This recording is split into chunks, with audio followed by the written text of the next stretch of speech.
Hey everyone, welcome back. So in this video we shall study a very important distribution, that is the normal distribution.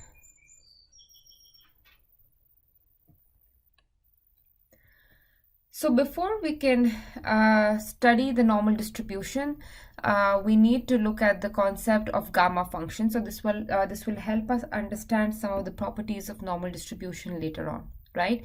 So let n be a real positive number. It's any number, not necessarily an integer. Then this integral here, right? This integral here is called is a function of n, and it is called as a gamma function, and this is the notation. So this symbol here, this symbol is called as gamma. So gamma n, right, that's the gamma function of n, has this particular formula or expression, right? So integral from 0 to infinity, e raised to minus x, x raised to n minus 1, there is supposed to be a dx here. So gamma 1 is equal to 1. So if you plug in n is equal to 1, so what happens then? So you have 0 to infinity, e raised to minus x dx, right? Because x raised to 0 is just 1. So integral of that is just e raised to minus x, and then you plug in 0 and infinity. So if you plug in infinity, you get 0, right? Because e raised to minus infinity is like 1 divided by infinity, that's 0. Minus 1, e to the power 0 is 1, and therefore you're left with 1. So gamma 1 is just 1. Then you have this recursive relation among for the gamma function. So it says that gamma of n is n minus 1 times gamma of n minus 1.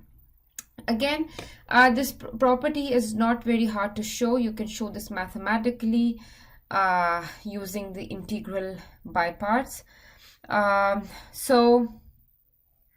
Let's see.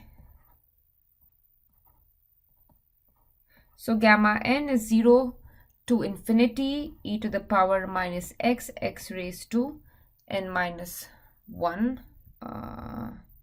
right? This is gamma n dx, and we want to show that gamma n can be written as n minus 1 times gamma n minus 1, right? This is what we want to show.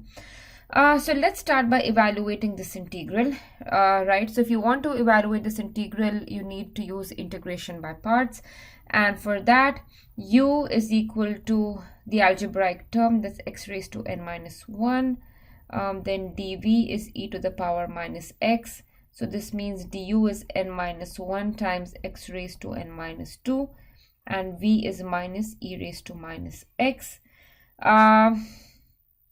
So gamma n, which is using integral by parts, is going to be uv, right, at 0 to infinity minus integral of v du.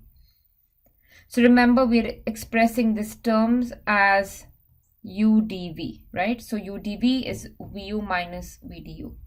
That's the integral by parts. So let's see. So u is x raised to n minus 1. V is minus e raised to minus x. You have 0 to infinity minus 0 to infinity. There is minus e raised to minus x, and du is n minus 1 times x raised to n minus 2.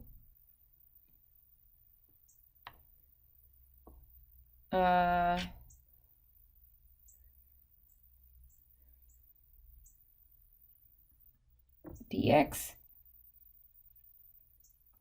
and then if you plug in x equals to infinity, this term becomes 0 because e raised to minus infinity is 0. If you plug in 0, then x is 0, so the first term is 0.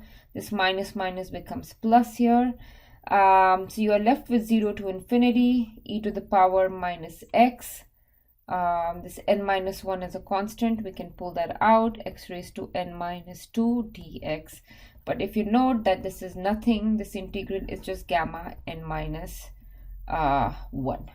Okay, so you can use integral by parts to show this particular relation.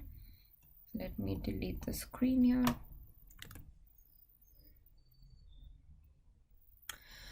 So if n is a positive integer, gamma n is not just n minus 1 factorial. Okay, so again we can use this recursive relation, right? So we know that gamma n is n minus 1 times gamma n minus 1. So for example, let's see gamma 5, right? 5 is an integer. We can write this as 4 times gamma 4. Gamma 4 is we can write this as 3 times gamma 3. 4 times, 3 times. Gamma 3 can be written as 2 times gamma 2. So 4 times, 3 times, 2 times. Gamma 2 can be written as 1 times gamma 1, which is just 1, and that is 4 factorial, right? So gamma n is n minus 1 factorial.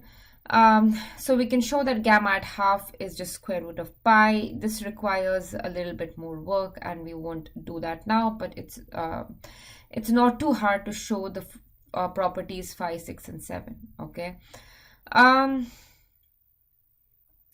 So property 6 says, so 6 and 7 are important. These are the ones that we will be using. So 6 says that e to the power minus ax, x raised to n minus 1 is gamma n divided by a raised to n.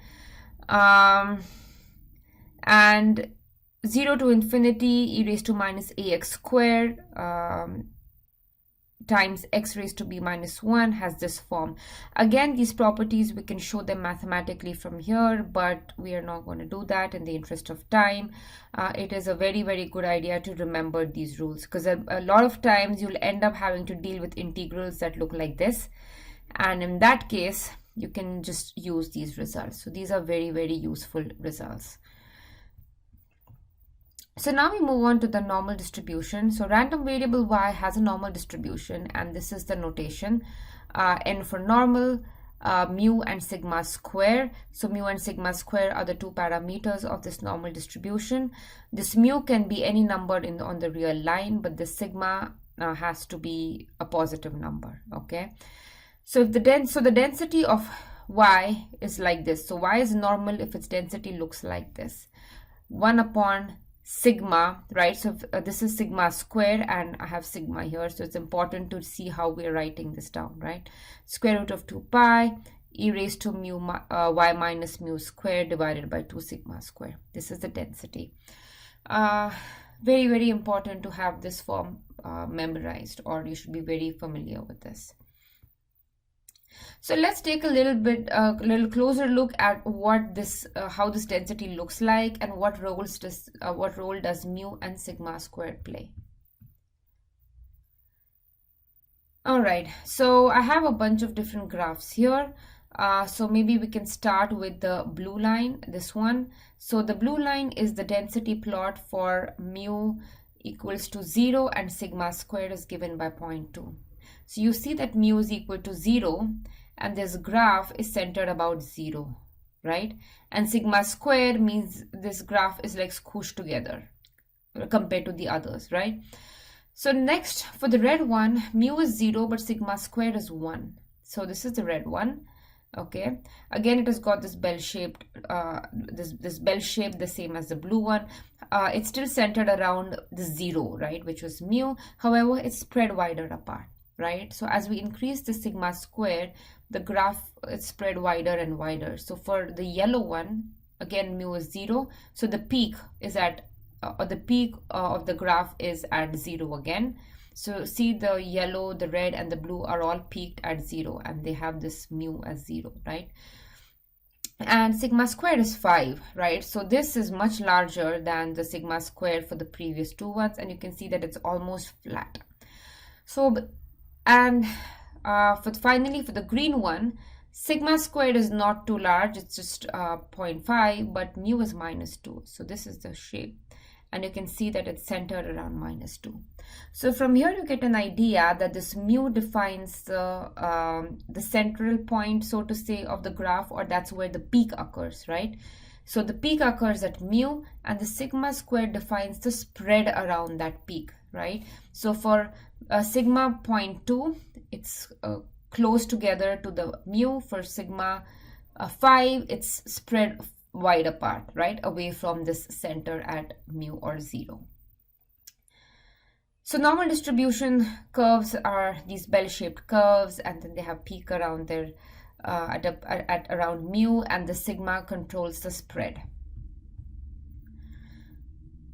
So the normal distribution can and is actually achieved in many scientific studies. So that's why this is such an important distribution, right? So a lot of natural phenomenon or a lot of phenomenon that we observe just follow this normal distribution. So for example, time at which box turtles emerge in spring. So most box turtles emerge around the same time, right? So peak would be when most box turtles emerge. So if most things happen around the same time, then it would have this bell-shaped curve, right? So age at which most children get chickenpox. So most kids get chickenpox around the same age, and therefore that's where the peak would occur, right? Time it takes a person to complete a college degree. This would be a bell-shaped curve where most of the data would be centered around 4 years, right? If it's a 4-year college. And then as you increase the number of years, right? So on x-axis would be, you would have number of years to graduate. The center would be, or the peak would be at 4. And as you increase the number of years, you would have fewer and fewer students taking more years. And if you reduce the number of years, again, you would have like this similar decline. So you would probably expect to have this bell shape in this case as well. So next we look at this property of a normal distribution. Normal distribution is very special because it has this special property. So what does it say? So x is normal with parameters mu and sigma square. Y is ax plus b. Then y has this again a normal distribution with instead of mu, the first parameter is now a mu plus b, and the second one is a square sigma square. So not all distributions follow this property.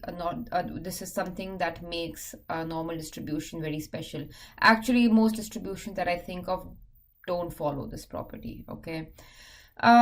So let's see whether we can prove this, okay? So now the goal is we need to show that y has a normal distribution. So basically we are going to calculate the density of y, and we are going to see if the density of y resembles the normal form, right? If it has that particular normal form. So before we find the density, to find the density of y, we are going to compute the find out the CDF of y, right? So we are going to first find out the CDF of y. Then we are going to use this to find the density function, that's the PDF of y. And we are going to then see whether this resembles the normal density, okay? So this is in general a very typical way to prove that a random variable follows a particular distribution. Okay, so let's start with the CDF of y. Now I have two variables x and y, and they're two different variables. Therefore, I'm going to denote the CDF of y by this fy, and fx means it's the CDF of x, right? So fy at t is just probability that y is less than or equal to t. It's just the definition. But y is equal to ax plus b, right? So ax plus b less than or equals to t. So you rearrange this to write it this way, right? You put b on the other side, a in the denominator, and this is what you get. So if you notice, this is just fx at t minus b by a, right? X less than or equal to this point. So it's fx at this point. But we know the density of f of x, right? So this is the CDF of f. This is the CDF of a normal distribution, and we don't know what the CDF is, but we can take the derivative of this, right? So this is the equation we have, right? Fyt is this, okay? So now to get from CDF to the density, remember our goal is to find the density of y. We take derivatives on both the sides, okay? So derivative of the CDF is just the density of y. So Fyt is the density of y. So density of this is equal to, the density of y is derivative of this, which is equal to derivative of this. So we are going to take derivative of this now. Chain rule, remember, so we're going to differentiate this with respect to t. So this derivative of the inner part with respect to t is 1 by a, and we have that here. and then we differentiate f of x at the CDF, right? And we get this, okay? So chain rule again, right? F of y, the density of y is just derivative of this, and derivative of this is equal to the derivative of fx, or of this term.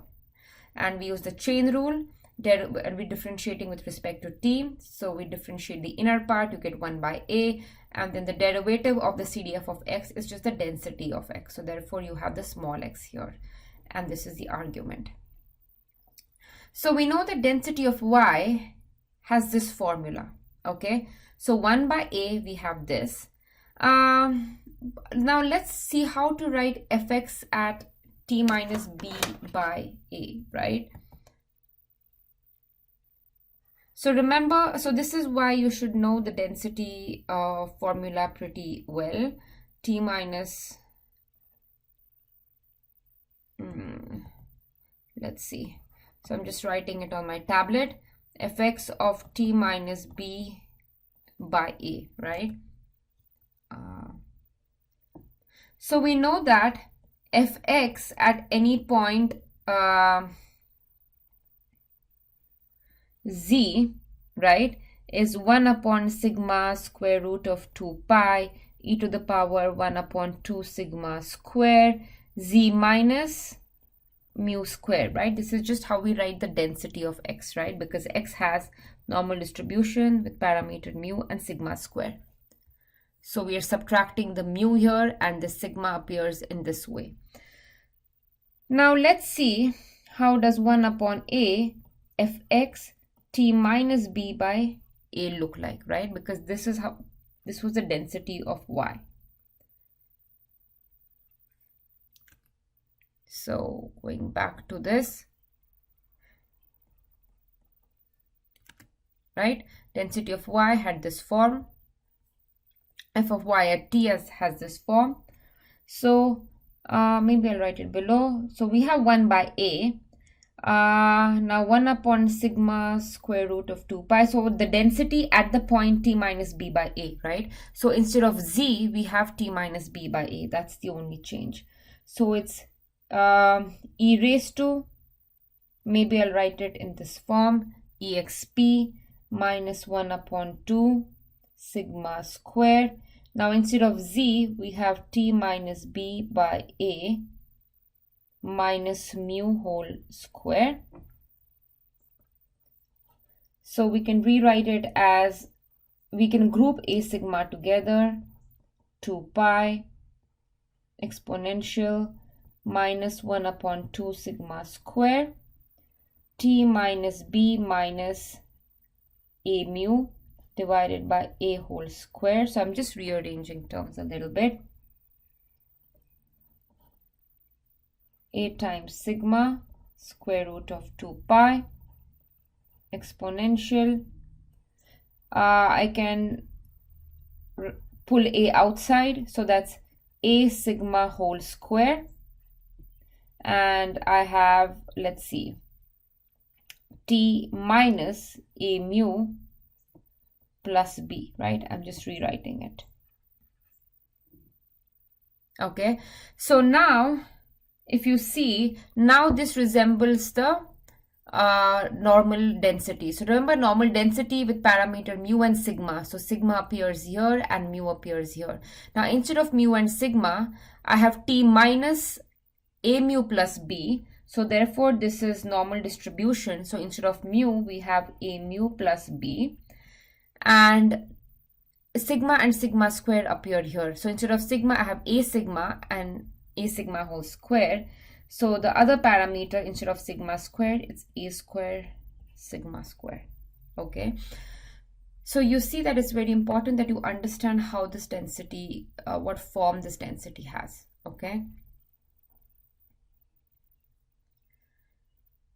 so therefore we have shown that if x is normal, if we do a linear transformation, it has a normal distribution, and we know the parameters of the transformed distribution as well. So these are the parameters of the transformed distribution. So now you can use that result, okay, to find the distribution of z, which is x minus mu by sigma, right? So x minus mu by sigma, you can write it as 1 by sigma x minus mu by sigma, right? So this is kind of like z is what, a times x plus b, where a is 1 by sigma and b is minus mu by sigma, right? So you can use the previous result to see what would be the distribution of z. We know it's normal, right? But what would be its parameters, right? That's the question. So you can use the previous result for that. And this is the answer you should get. You should get that n is normal with mu is 0 and sigma squared is 1, right? So go use the results and see if you get this variable, and the z is called as a standard variable. So you should be very familiar with this. This is a trick. This is standardization, right? I took z, I subtracted mu, and I divided it by sigma. Later we shall show that mu is the mean and sigma is the standard deviation. You don't know that yet. However, you subtract mu, divide by sigma, and these are the new parameters. And we'll be using this to solve problems all the time, right? So the z is a standard normal variable. It has mu 0 and sigma 1.